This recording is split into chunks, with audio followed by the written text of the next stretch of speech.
Så velkommen til endnu en episode af en pilgrimspræsts dagbog.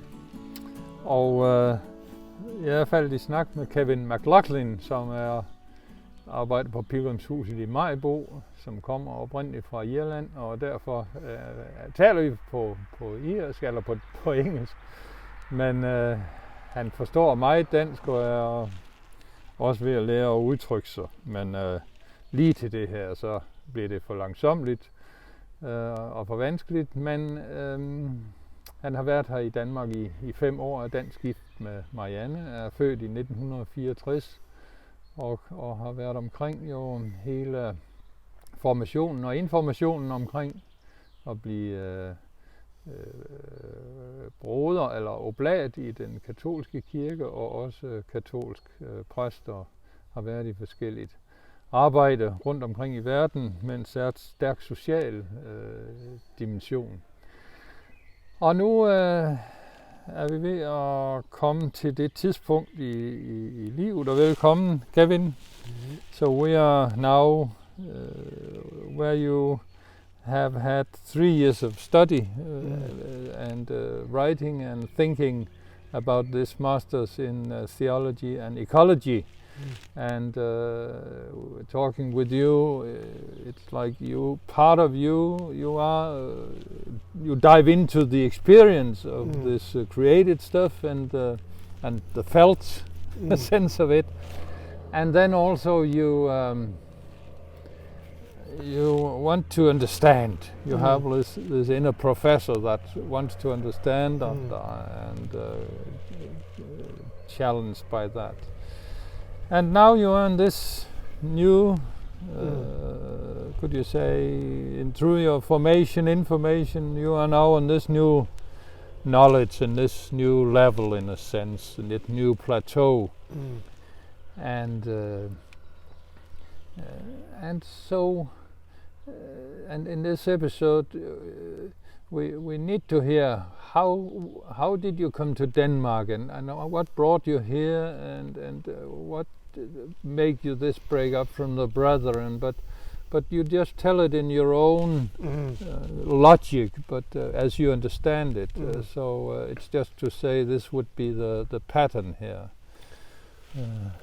I guess when I look back at all of my life, I know I can see the progression from one place to another, from one level of understanding to another, one level of experience to another. I can honestly say I never had a plan. It was always in the moment that this seemed to be the right thing to do, and this is a good thing to do, so I'll carry on doing this.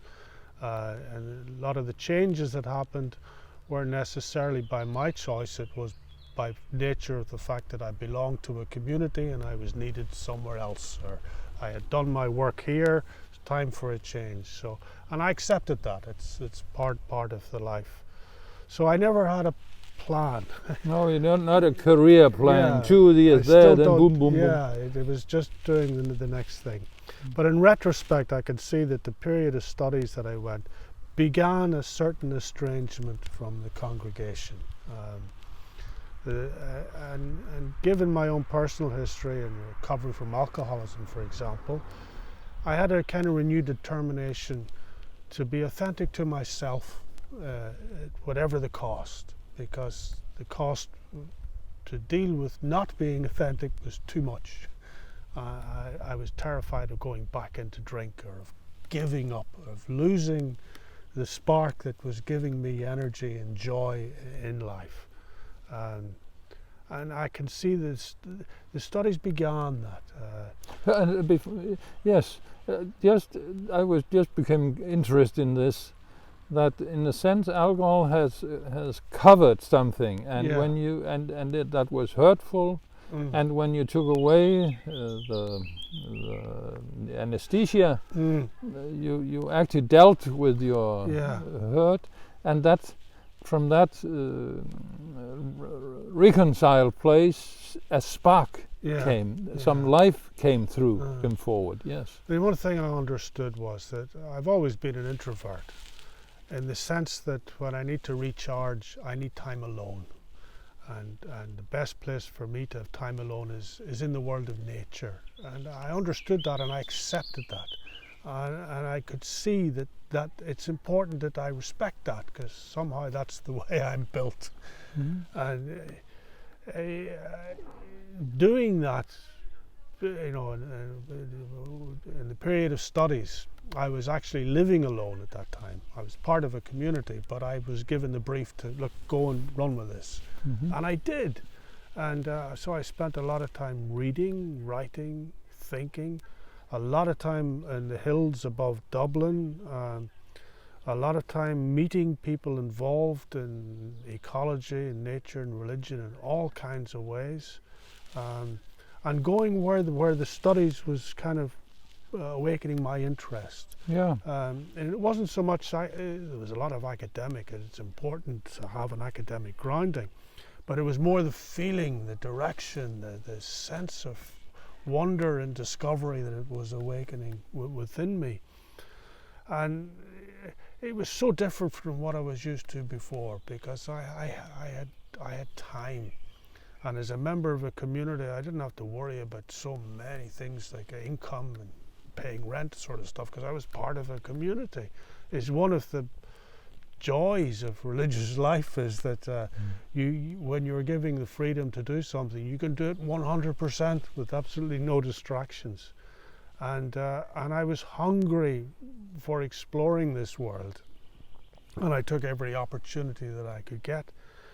At the same time as I was studying, I was still available for mission, because you know, people would ask, can you come and to look after my parish for a week or whatever, and I would do that. So I ended up, I spent time in Australia at that time, helping out a guy who needed to take holidays, who runs the Irish Centre in Sydney. And again, being in Australia, like Africa, is being in a place where the whole nature life, the geology, sandstone around Sydney, the insect life, bird life, totally different again. So I loved that, you know, it just broadens your perspective again. I spent a summer in Yevpatoria in the Crimea in Ukraine before the Russians took it over, helping the Polish Obblets to build a church. They needed someone to help, and they wanted to kind of sort of make their new mission known across the rest of the Obblate world in Europe, and they also wanted to practice their English. So I kind of spent a summer helping to do that. It was a time when I was, you know, studying, but also taking opportunities that came my way that I wouldn't otherwise have got. And all of it contributed to the sense of, you know, we live in a wonderful world. Yeah. Love for the diversity of cultures and the history of places. I just found that just fascinating. It was a tremendously enriching part of my journey. And when I finished the Masters, I went to America, and I spent time in an ecological centre run by the Oblates in Illinois, community-supported ecological farm. So a lot of farm work, which I loved again, dirt between the fingernails, and trying to develop a way of farming that was ecological, but also involving the local community who bought shares in this farm, and so that entitled them to some of the crops. But also kind of a lot of conversations with people involved in ecology, and given the challenges that we face now with climate change, in particular population growth, urbanization, extinction of species, so many issues that are going on make this crucial that we find a way of living on the earth that stops doing so much damage to it. And this was a very practical way of doing that. But it was also connected to justice and peace issues. So I spent some time in Washington in an office that we have there, the Oblates, attached to Congress, where they work as lobbyists basically, and they act as a clearinghouse. So, for example, we have Oblates who work in places like Peru, for instance, who can see the effects of mining by American companies in destroying local environments, exploiting the local workers. And they would report this to the oblates in Washington, who would compile a dossier and present it to Congress when mining issues come up.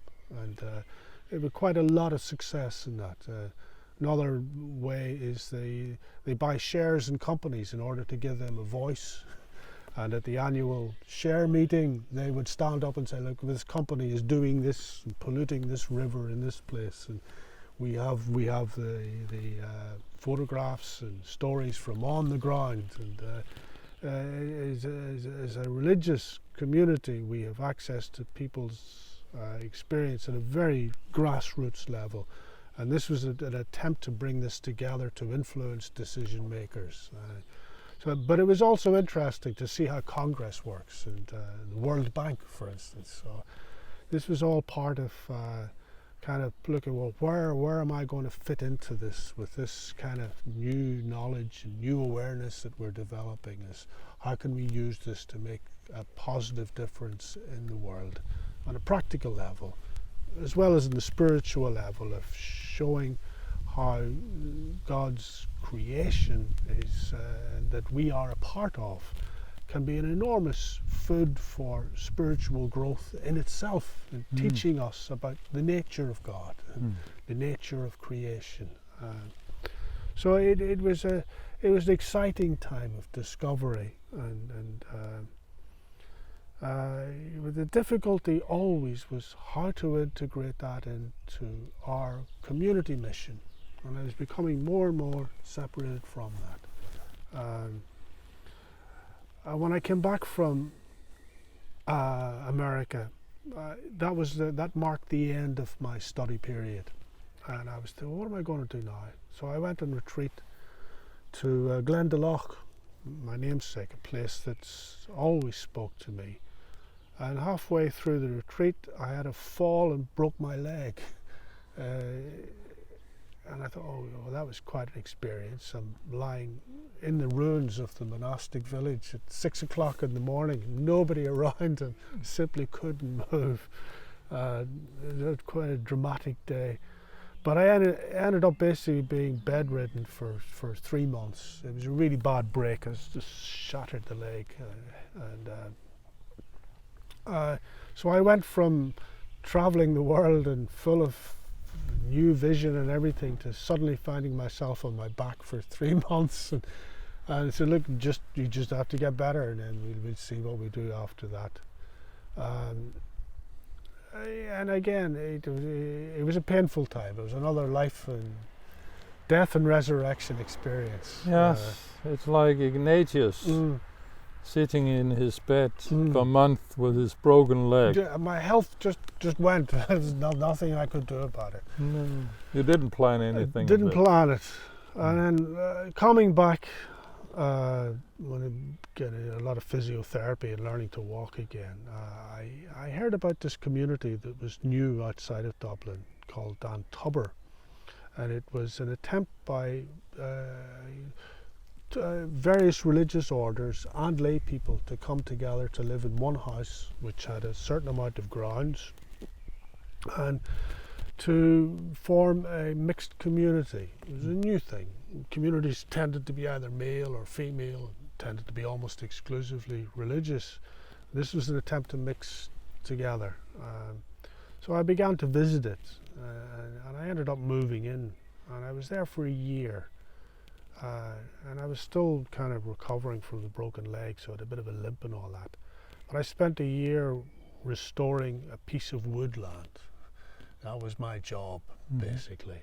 And we had a daily regime of prayer. We ate together, we had sharing together, we had guests that would come, we organised retreat days and sort of thing. But my main focus was this woodland, which I got to know intimately. Clearing out the overgrowth of holly and replanting beech trees, creating little paths, little still places where people could sit and And over the year, being aware of the changing of the seasons, the change of colours, the growth, the cycles of insect life and butterflies, you become tremendously attached to this particular little corner. But at the end of the year, I wasn't happy with the way that it was going. Again, there was a struggle between the institutional life and, to me, where the Spirit is calling us. And this was an experiment which had a lot of idealistic visions which I could see were simply not happening in reality. There was still the insistence on having a superior, and even the language speaks of authority, and this, but I could also sense that this was not a place. I could sense that I could only work here if I buried a certain part of myself, and I did not feel free there. And I still wasn't sure what to do with myself then. And at that point, the boss says, "Well, look, why don't you go to our retreat centre in England and see if you can bring what you've experienced into this place." And that was my last work as a priest, as a retreat centre in northwest England.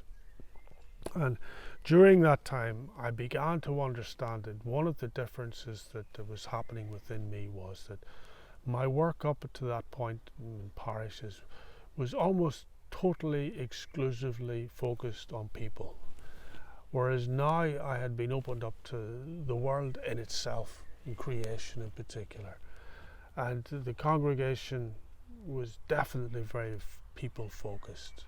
That was the main thing. The rest of the world didn't matter. And I was getting really tired at this point of explaining myself to my brothers who simply had no awareness of, many of them even doubted climate change. Many of them had notions of God will sort it out and all this sort of stuff. And, well, not really. It's just this is happening because of human actions. This is happening because of human decisions, and the healing comes about through human decisions, hopefully inspired by the Spirit. But it was very difficult, and again, there was a certain estrangement there. And it was during that time that I met the woman who's now my wife. We actually met on a course on spiritual direction in St Binos in North Wales. That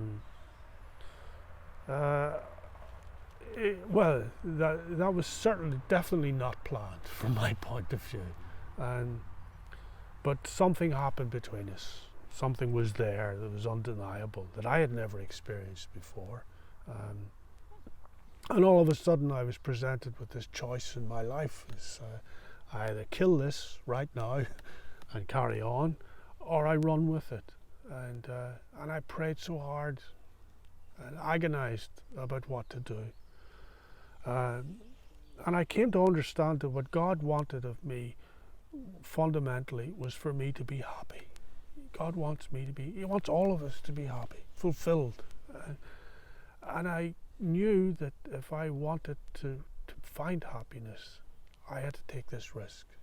And that's what I did. I resigned, incredibly traumatic to tell my parents, for example, given the kind of ways that Irish people can put priesthood on a pillar, to suddenly say I'm not doing it anymore. It was tremendously traumatic, but at the same time incredibly surprising that people understood. I suddenly could see who my real friends were, and I took a decision to leave and to move to Denmark. So I came to Denmark in November 2015. Basically all I had, I carried it, and no income, no language, no sense of what's going to happen now. The backside of the freedom. And it was, I was back to being 18-year-old and arriving in Manchester for the first time. Yes. It was the closest that I've had to that experience since. Yeah. But I wasn't alone, that was the difference. And myself and Marianne moved to Maribo. I started to learn Danish in Sprogskole and just where am I kind of thing. but also we began to volunteer in the Pilgrimshuset, which was just starting at that stage. And in the 5 years since, I'm now ansat, the only ansat, so I basically run the Pilgrimshuset, the practical side of it. We have a pilgrims præst who looks after the spiritual side, organising pilgrims wanderingen and the like. And we have a little dejligt little hus in Gamle Maribo, right beside the cathedral. And we're part of a community. It's not those that work with us in the Pilgrimshuset, the domprost, the domkirken. And it's very much in development. We've had a lot of changes in personnel, in ownership of the Pilgrimshuset, but it's an environment within which I'm very happy and within which I feel that I can find what I'm looking for, which is community. It's in a beautiful place. The pilgrims movement, pilgrim spirituality appeals to me enormously because it's who I am. It's moving on.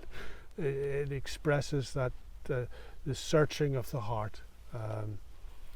We're beside the lake. There's woods all around, and I've always, loved being there, changing light, the different seasons. And it's been 5 years of kind of refinding myself in this new environment, of getting integrated into Danish culture, Danish life, Maribo life, making new friends, and I'm very happy. Myself and Marianne got married in the Domkirk, and it was the right thing to do. We wouldn't have got married if it wasn't right, but it's turned out to be a beautiful new life for me, and I have to say I'm very happy. Well, some shift there also. Some shift. I don't think it was a shift I could have done without all the other shifts beforehand. That was the advanced level shift. So in a way, it feels like my whole life was a preparation for this. Yeah, we can sure use some help from the Celtic tradition, and so I'm happy you came over here to Denmark and helped us, and following this being now in the Protestants, making friends with the Protestants like you did back home with Catholic and Protestants, and getting acquainted with people, and you bring all this. You bring the whole world in a sense. You in a sense you are a world citizen. Many cultures, and not just visiting 1 week on a beach, but being involved, and knowing, feeling, and then in Maribo, is it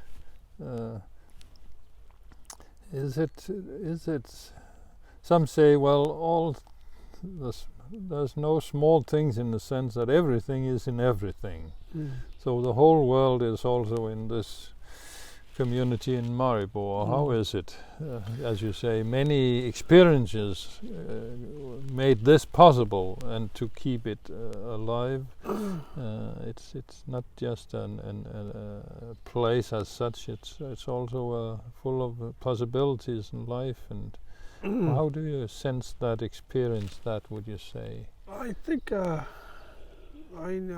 for myself, the Pilgrimshuset has the potential to become like a pilgrim centre, a place where people can go to have an experience of pilgrimage, of being a pilgrim, being someone on the way.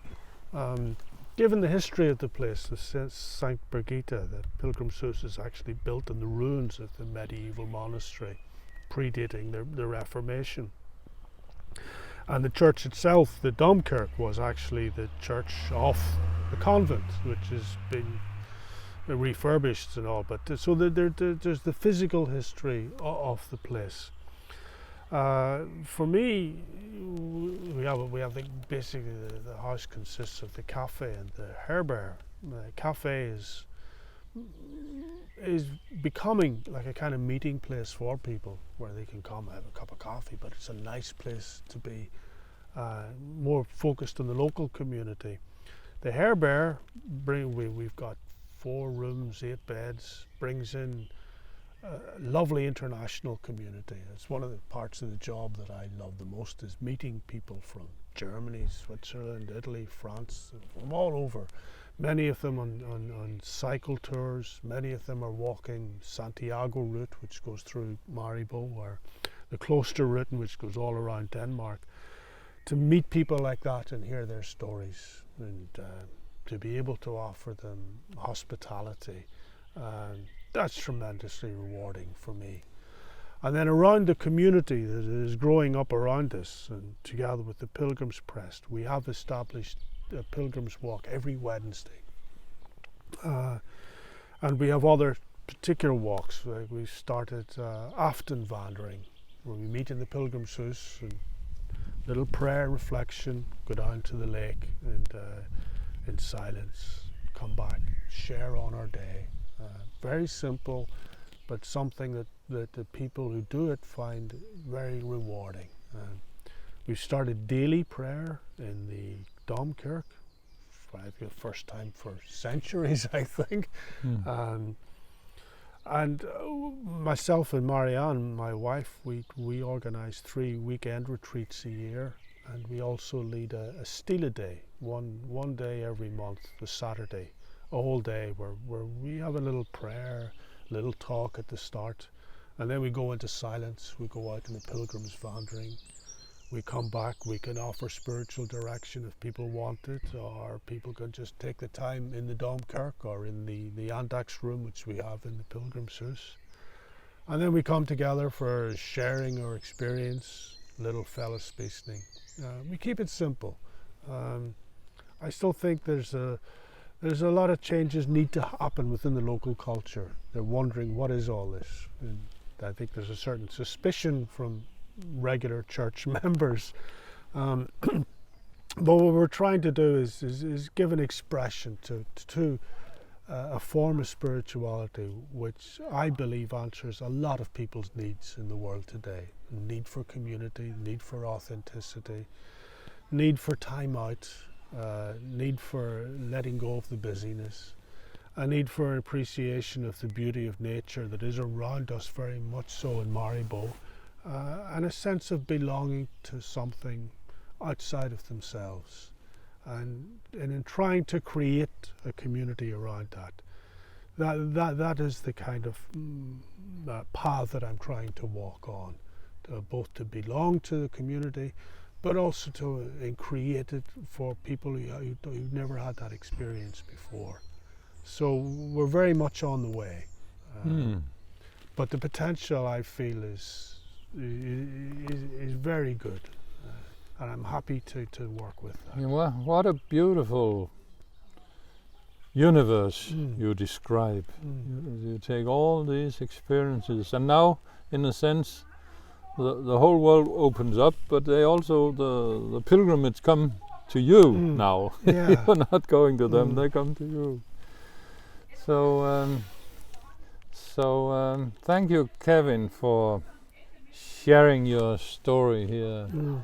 And og tak til jer, som har lyttet med og set med. Og som I kan høre, så er der jo mulighed for at kan man sige, være en del af det univers i Maribo, kortere eller længere tid. Man kan faktisk flytte derned jo og være med. Eller man kan komme til del i pilgrimsvandringerne eller bønnerne, eller bo på Pilgrimsherberget. Linken til Pilgrimsherberget står her. Pilgrimshuset står her nedenfor.